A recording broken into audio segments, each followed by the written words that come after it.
అంటే ఏంది డిమాండ్ ఏంటి మీద ఏం చేయాలి క్లియర్. ఇప్పుడు చెప్పేది ఏంటంటే వాళ్ళ చేతుల్లోకి వెళ్ళి మనం ఇంత అవమానానికి గురవుతున్నాం కదా. నేను కూడా నా తెలంగాణ సమాజానికి మొత్తం చెప్పదలుచుకునేదంటే పక్కా మనము ఇప్పుడు వాళ్ళు అంటారు తాగి పండేటోళ్ళు ఎవరన్నా ఉంటేనే వాళ్ళు రేపటి నుంచి పోయి ఈ బయటి రాష్ట్రాలకు వెళ్ళి వచ్చినటువంటి వాళ్ళు ఎవరు ఈ మార్వాడీలు, గుజరాతీలు, రాజస్థానీలకు సంబంధించిన దుకాణాలల్లో వాళ్ళు కొనాలే. తాగి పండేటోళ్ళే తెలంగాణలో ఆత్మాభిమానం లేకుండా ఉన్నోళ్ళు వాళ్ళ చేతులు ఇట్లా అవమానపడుతున్నాం కదా.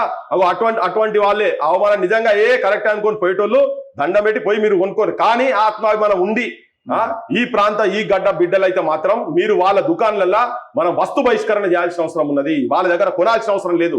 ఎవరిని మనం గోబ్యాక్ బాగా మనం కొనుక్కుంటుంటే వాళ్ళే వెళ్ళిపోతారు. వాళ్ళ దగ్గర జరుగుతున్న అన్ని కూడా డూప్లికేట్ దందాలే. వాళ్ళు చేసేటి అన్ని కూడా 99% డూప్లికేట్ దందాలే.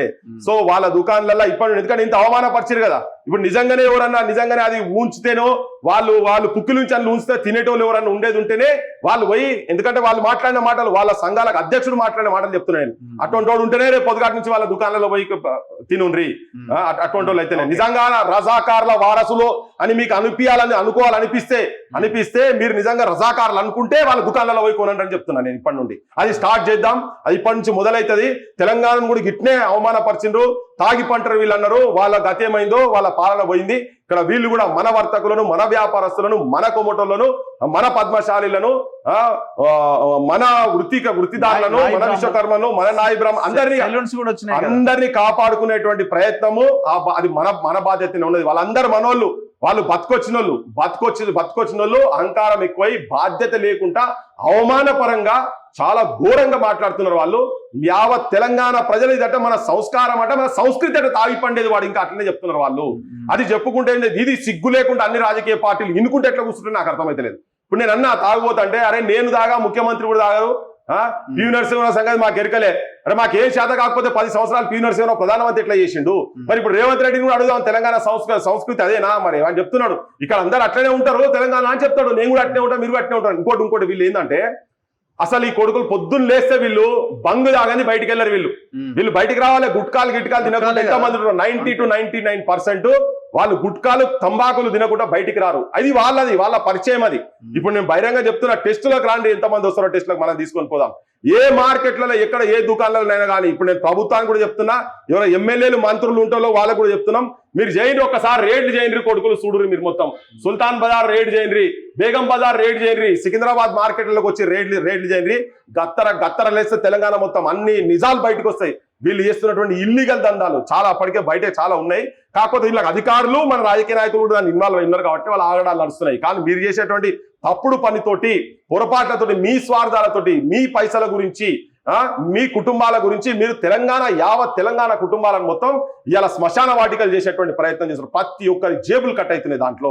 ఈ బట్ట కొంటే అది డూప్లికేటే, ఇక డూప్లికేట్ ఏది కొన్నా, చెప్పులు కొను డూప్లికేటే, వాచ్లు కొన్నా డూప్లికేటే, సెల్ ఫోన్ వైర్ కొన్నా డూప్లికేటే, సెల్ కొన్నా డూప్లికేటే.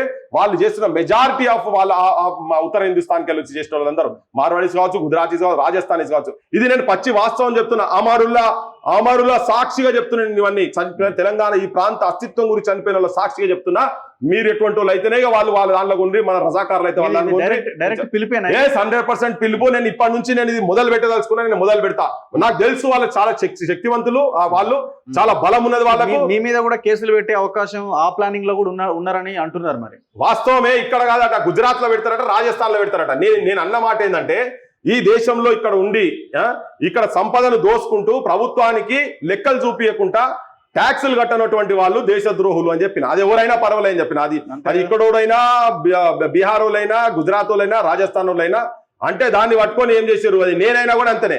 దాన్ని పట్టుకొని దేశద్రోహులు అంటున్నాడు అని. అరే ఇప్పుడు కాదా 100 సార్లు అంట ఆ మాట అని చెప్పాలి. అయితే మమ్మల్ని అంటున్నాను, ఆడ పెడతాం ఈడ పెడతాం అంటే, సరే నువ్వు పెట్టు, నాకు నా తెలంగాణ సమాజం కూడా ఉన్నది కదా, పెట్టుకో. నేను చెప్పిన ఇది నాది బక్షిష్, మా జీవితం బక్షిష్. తెలంగాణ పోరాటంలో సీరియస్ గా తిరిగేటప్పుడు మేము అనుకోలే చచ్చిపోతాం అనుకున్నాం మేము కూడా. కానీ బతికినాం. ఇది మాది బోనస్, మా బతుకు బోనస్.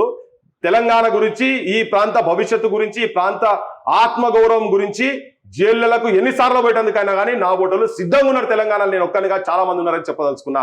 వాళ్ళ ఈ తాటాకుల సప్పుడులకు భయపడే సవాలే లేదు. మేము భగత్ సింగ్ వారసులం, కొమరం భీం వారసులం, దొడ్డి కొమరయ్య వారసులం, సాకలైలమ్మ వారసులం, సమ్మక్క సారకల వారసులం, ముచ్చర్ల సత్యనారాయణ గారి వారసులం. అందుకే చెప్తున్నా, బరాబర్ వీళ్ళ మీద కొట్లాడతాం. వాళ్ళ దందాలు, ఇల్లీగల్ దందాలు బంద్ కావాల్సిందే. మనోళ్ళు బంద్ చేసుకున్న దుకాణాలు కూడా తెరవాల్సిందే. మేము ఖాళీ చేయదలుచుకున్నాం. తెలంగాణ ప్రజలకు కూడా ఖాళీ వీళ్ళ దగ్గరనే కొనాలి, మనోళ్ళ దగ్గరనే కొనండి. నాణ్యమైనటువంటి సరుకులు వీళ్ళు కూడా పెట్టాలని వాళ్ళకు కూడా విజ్ఞప్తి చేస్తున్నాం. మనోళ్ళది చాలా ఎక్కడ కూడా నెగ్లిజిబుల్ దొంగమాల అమ్మేది మన దాంట్లో ఎవరు లేరు. ఇది నేను చాలా చూసిన. ఒకవేళ అక్కడిక్కడ అరకొర అమ్మేటోళ్ళు ఉంటే కూడా బంద్ చేసుకోండి. వాళ్ళని చూసి మీరు అమ్మేటోళ్ళు ఉంటే కూడా బంద్ చేసుకోండి. మనోళ్ళను, మన జీవితాలను మనం రక్షించుకోవాలి. ఎక్కడికెళ్ళి వచ్చి ఇక్కడ పొట్ట కోసం వస్తే వాళ్ళ దగ్గర పోయే బతకాలి. ఇక్కడికి వచ్చి మన మీద పెత్తనం చేసుకుంటే మనల్ని అవమానపరిచేటోళ్ళతోటి మనకు సోపతి వద్దని చెప్పి మేము మాట్లాడినా కూడా ఛానల్ అన్సబ్స్క్రైబ్ చేయండి అని అంటున్నారు. ఇది చాలా దౌర్భాగ్యం. రఘు, నేను ఇంకొకటి చెప్తున్నా. ఇవాళ తెలంగాణ ప్రజలకు నేను విజ్ఞప్తి చేస్తున్నా, ఎక్కడ ఏ సమస్య ఉన్నా ప్రభుత్వాలు పోలేని జాగాలల్లా, ఏ పెద్ద పెద్ద వందల కోట్ల రూపాయలు పెట్టినటువంటి ఛానళ్లు పోలేని దగ్గర ఇలా మన తొలి వెలుగుపోతున్నది. మనకు కూడా ఒక అవకాశం దొరుకుతున్నది. రఘు కూడా యాడికంటే ఆడికి వస్తున్నాడు. ఇది మన ఛానల్, ఇది తెలంగాణ ఛానల్. తెలంగాణ అస్తిత్వాన్ని ప్రతిబింబించే ఛానళ్ళల్లో ఇది ప్రప్రథమంగా ఉన్నటువంటి ఛానల్. దీన్ని అన్సబ్స్క్రైబ్ కాదు. ఇక వాళ్ళు అంటున్నారు కదా, ఇంకెక్కువ సబ్స్క్రైబ్ చేయాలి. ఇప్పుడు చేయాల్సిన అవసరం ఉన్నది. మన అస్తిత్వాన్ని కాపాడేందుకు ఎప్పుడు మన పక్షాన ఉన్నటువంటి మన తెలుగును, మన తొలి వెలుగును మనం కాపాడుకోవాల్సిన అవసరం ఉన్నది. ఇక మీరు బడుగుండి విరుచుకపడురి. దొంగల చేతులకి ఎవరైతే సపోర్ట్ చేసుకుంటూ సబ్స్క్రైబ్ అంటున్నారో, ఇప్పుడు మనం పెడదాం. ఇప్పటి నుంచి ఎక్కువ సబ్స్క్రైబ్ చేయాలని చెప్పి మనం చెప్తున్నాం. నేనైతే హార్ట్ఫుల్ గా విజ్ఞప్తి చేస్తున్నా. చలో తెలంగాణ యువతరం మొత్తం, తెలంగాణ వ్యాపారస్తులు మొత్తం స్టార్ట్ చేయండి. అటు నుంచి మనకు వాళ్ళందరూ వ్యతిరేక శక్తులే. వాళ్ళంతా మనకున్నటువంటి మన ఛానల్, మన తొలి వెలుగును సబ్స్క్రైబ్ చేయమని చెప్తున్నాను. Anyway, thank you very much. So ఈ పిలుపుని మరి ప్రజలు అందుకోవాల్సిన అవసరం కూడా ఉన్నది తక్షణమే. సో ఈ పిలుపుతో మనం అడుగు ముందుకేయాల్సిన అవసరం ఉన్నది. మన వ్యాపారులు, మన కులాలు, మన వర్గాలు, మన బలహీన వర్గాలు బాగుపడాలి. మనం ఈ తెలంగాణ పునర్నిర్మాణంలో భాగం కావాలంటే మన షాప్లకి, మన దుకాణాలకి మనం పోవాలి. ఖచ్చితంగా ఇది ఫాలో కావాల్సిన, ఈ పిలుపుని అందుకోవాల్సిన బాధ్యత తెలంగాణ మీద ఉన్నది. చూస్తూనే ఉండండి మన తొలి వెలుగు.